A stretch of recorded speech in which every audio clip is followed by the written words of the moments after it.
Notre secours est dans le nom du Seigneur qui a fait le ciel et la terre. Et les enfants, on arrive vers la fin.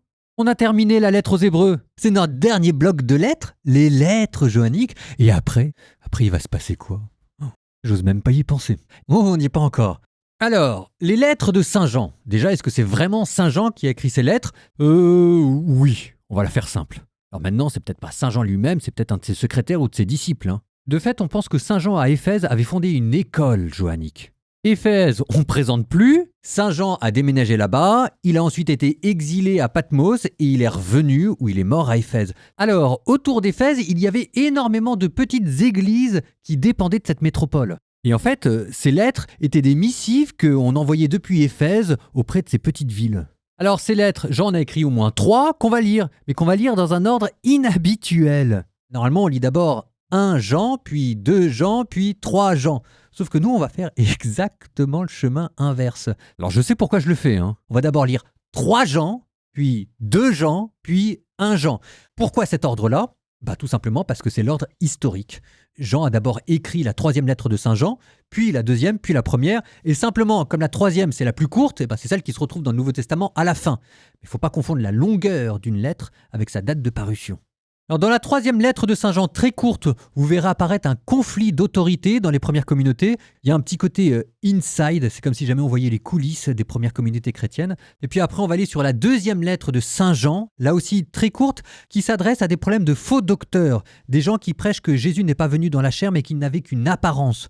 On en a déjà parlé dans notre liste des hérésies, ce qu'on appelle le docétisme. Vous verrez, dans cette lettre-là, on essaye d'articuler l'amour fraternel et l'hospitalité, avec de l'autre côté la fermeté doctrinale. C'est pas toujours simple de mettre les deux ensemble. Vous remarquerez que cette lettre s'adresse à une église en entier, qu'il appelle « à la Dame élue de Dieu ». C'est très beau, c'est très intéressant, et c'est de là en partie d'où procède la coutume catholique d'appeler les églises Notre-Dame.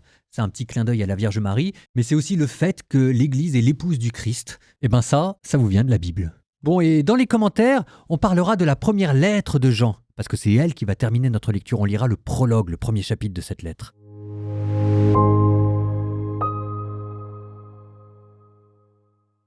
Troisième lettre de Saint Jean.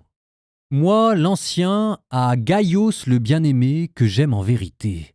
Bien-aimé, je prie pour qu'en toute chose tu ailles bien et que tu sois en bonne santé, comme c'est déjà le cas pour ton âme. J'ai eu beaucoup de joie quand des frères sont venus et qu'ils ont rendu témoignage à la vérité qui est en toi. Ils ont dit comment tu marches dans la vérité. Rien ne me donne plus de joie que d'apprendre que mes enfants marchent dans la vérité. Bien-aimé, tu agis fidèlement dans ce que tu fais pour les frères et particulièrement pour des étrangers. En présence de l'Église, ils ont rendu témoignage à ta charité. Tu feras bien de faciliter leur voyage d'une manière digne de Dieu, car c'est pour son nom qu'ils se sont mis en route sans rien recevoir des païens. Nous devons donc apporter notre soutien à de tels hommes pour être des collaborateurs de la vérité. J'ai écrit une lettre à l'Église, mais Diotréphès, qui aime tant être le premier d'entre eux, ne nous accueille pas.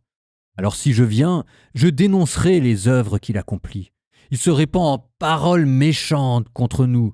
Et non content de cela, il n'accueille pas les frères, et ceux qui voudraient le faire, il les en empêche et les chasse de l'Église. Bien-aimé, n'imite pas le mal, mais le bien. Celui qui fait le bien vient de Dieu, celui qui fait le mal n'a pas vu Dieu. Quant à Démétrios, il fait l'objet d'un bon témoignage de la part de tous et de la vérité elle-même. Nous aussi, nous lui rendons témoignage, et tu sais que notre témoignage est vrai. J'aurais bien des choses à t'écrire, mais je ne veux pas le faire avec l'encre et la plume. J'espère te voir bientôt, et nous parlerons de vive voix. La paix soit avec toi. Les amis te saluent, et toi, salue les amis, chacun par son nom. Deuxième lettre de Saint Jean. Moi, l'ancien, à la Dame élue de Dieu et à ses enfants, que j'aime en vérité, non pas moi seul, mais tous ceux qui connaissent la vérité à cause de la vérité qui demeure en nous et qui sera avec nous pour toujours. Avec nous seront la grâce, la miséricorde, la paix de la part de Dieu le Père et de Jésus-Christ, le Fils du Père, dans la vérité et dans l'amour. J'ai beaucoup de joie à trouver plusieurs de tes enfants qui marchent dans la vérité selon le commandement que nous avons reçu du Père. Et maintenant, dame élue, je t'adresse une demande. Aimons-nous les uns les autres. Ce que je t'écris là n'est pas un commandement nouveau. Nous l'avions depuis le commencement. Or, l'amour, c'est que nous marchions selon ses commandements. Tel est le commandement selon lequel vous devez marcher, comme depuis le commencement vous l'avez appris. Beaucoup d'imposteurs se sont répandus dans le monde. Ils refusent de proclamer que Jésus-Christ est venu dans la chair. Celui qui agit ainsi est l'imposteur et l'antéchrist. Prenez garde à vous-même, pour ne pas perdre le fruit de notre travail, mais pour recevoir intégralement votre salaire. Quiconque va trop loin et ne se tient pas à l'enseignement du Christ, celui-là se sépare de Dieu. Mais celui qui se tient à cet enseignement, celui-là reste attaché au Père et au Fils.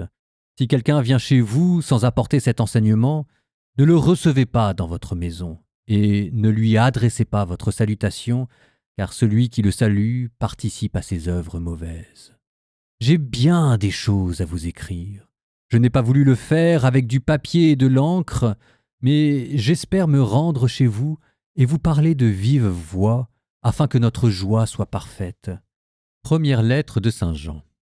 Ce qui était depuis le commencement, ce que nous avons entendu, ce que nous avons vu de nos yeux, ce que nous avons contemplé et que nos mains ont touché du Verbe de vie, nous vous l'annonçons. Oui, la vie s'est manifestée, nous l'avons vue et nous rendons témoignage. Nous vous annonçons la vie éternelle qui était auprès du Père et qui s'est manifestée à nous. Ce que nous avons vu et entendu, nous vous l'annonçons à vous aussi, pour que vous aussi, vous soyez en communion avec nous. Or, nous sommes, nous aussi, en communion avec le Père et avec son Fils Jésus-Christ, et nous écrivons cela afin que notre joie soit parfaite. Tel est le message que nous avons entendu de Jésus-Christ et que nous vous annonçons. Dieu est lumière. En lui, il n'y a pas de ténèbres. Si nous disons que nous sommes en communion avec lui, alors que nous marchons dans les ténèbres, nous sommes des menteurs. Nous ne faisons pas la vérité. Mais si nous marchons dans la lumière, comme il est lui-même dans la lumière, nous sommes en communion les uns avec les autres, et le sang de Jésus, son Fils, nous purifie de tout péché. Si nous disons que nous n'avons pas de péché, nous nous égarons nous-mêmes, et la vérité n'est pas en nous. Si nous reconnaissons nos péchés, lui qui est fidèle et juste va jusqu'à pardonner nos péchés et nous purifier de toute injustice. Si nous disons que nous sommes sans péché, nous faisons de lui un menteur, et sa parole n'est pas en nous.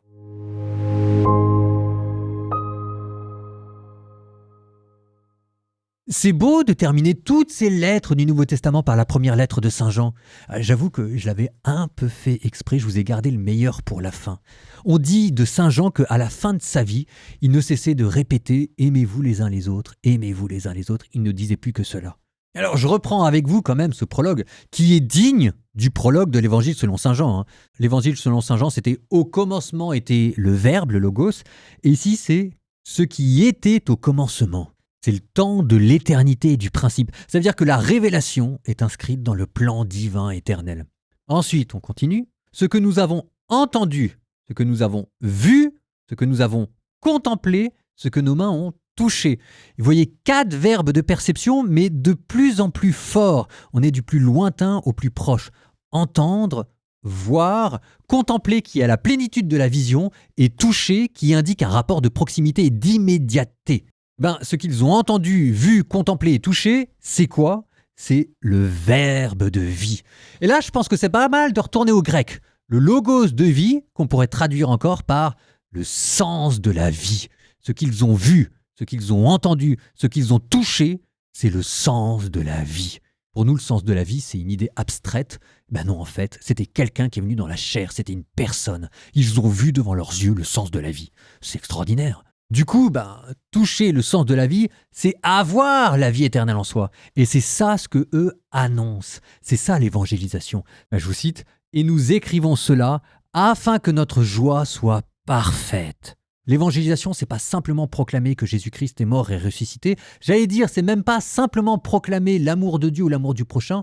L'évangélisation, c'est donner le sens de la vie aux hommes. Vous savez, je crois qu'il faut ne pas avoir été chrétien, s'être converti pour comprendre ce que ça veut dire. Ce qui a été mon cas, pendant quelques années, j'étais athée et je croyais que ma vie n'avait pas de sens. Et le jour où je suis devenu chrétien, j'ai compris ce que ça voulait dire que d'avoir une vie qui avait un sens. Et ça, c'est l'évangélisation. Et le jour où on m'a dit que c'était Jésus-Christ, on m'a dit que ça existait et où j'y ai cru, ce jour-là, oui, je peux dire, ma vie a été sauvée, j'ai été sauvé. Je vous redis cette phrase, et nous écrivons cela afin que notre joie soit parfaite, ce qui vous conduit jusqu'à l'allégresse finale, jusqu'à la jouissance éternelle, jusqu'au ciel. Voir Dieu. Bon, ensuite, ça continue, on ne pourra pas tout dire, on ne pourra pas tout faire, parce qu'il y en a trop, mais Dieu est lumière, il n'y a pas de ténèbres en lui. Ici, c'est étonnant parce que ce n'est pas une image, c'est une affirmation ontologique. Dieu est lumière. C'est-à-dire, il est la pureté, il est la sainteté, il est la vie à l'état pur. On en est juste au début. On termine. On a terminé hier les proverbes. Normalement, le chapitre 31 se poursuit par le poème de la femme parfaite, mais on l'avait déjà lu avant. Et alors ça, en fait, j'ai fait exprès parce que je vous ai gardé quelque chose pour la fin. Il nous restait en suspens 3 psaumes. Le psaume 148, 149, 150, que j'ai fait exprès de garder pour les 3 derniers chapitres, Saint Jean, la fin, l'Apocalypse, la fin du podcast. 3 psaumes d'action de grâce. La vie est bien faite et ce podcast aussi, régalez-vous. Psaume 148. Alléluia, louez le Seigneur du haut du ciel. Louez-le dans les hauteurs, vous tous ces anges, louez-le, louez-le tous les univers, louez-le soleil et lune, louez-le tous les astres de lumière, vous cieux des cieux, louez-le, et les eaux des hauteurs des cieux, qu'ils louent le nom du Seigneur. Sur son ordre, ils furent créés, c'est lui qui les posa pour toujours sous une loi qui ne passera pas. Louez-le Seigneur depuis la terre, monstres marins, tous les abîmes, feu et grêle, neige et brouillard, vent d'ouragan qui accomplit sa parole, les montagnes et toutes les collines, les arbres des vergers, tous les cèdres, les bêtes sauvages et tous les troupeaux, le reptile et l'oiseau qui vole. Les rois de la terre et tous les peuples, les princes et tous les juges de la terre, tous les jeunes gens et jeunes filles, les vieillards comme les enfants, qu'ils louent le nom du Seigneur, le seul au-dessus de tout nom. Sur le ciel et sur la terre, sa splendeur. Il accroît la vigueur de son peuple, louange de tous ses fidèles, des fils d'Israël, le peuple de ses proches. Alléluia.